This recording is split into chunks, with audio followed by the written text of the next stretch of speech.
Okay, sabi ni Joanna, dapat siya talaga si Mika daw talaga yung winner. But since Mika, very good heart talaga siya, pinaubaya niya kay Joanna just because, you know, ang dami niyang bashing na nare-receive. Niluluto siya sa mga past episodes.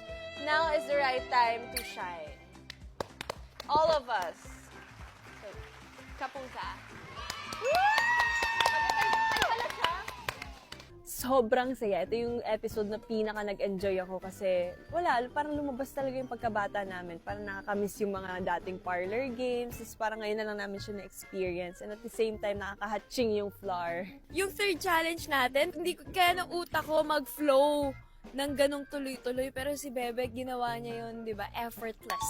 Siya talaga best ender of this whole thing. Sheena, she is always funny and comes up with the most random things. Kaya din fun siya because Sheena contributed to that.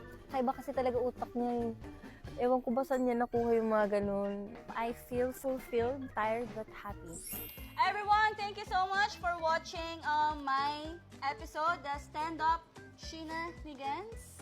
And I hope you guys enjoyed. To watch more episodes, please subscribe to Vinny Official on YouTube. So I hope you guys will enjoy and won't feel na we're far away. I hope their takeaway after they watch all of it is that we really are just a bunch of girls na minsan wala kami pake kahit pinapahiya namin sarili namin. We're just carefree, trying to be ourselves and trying to enjoy us being girls and unapologetic and being authentic as we are.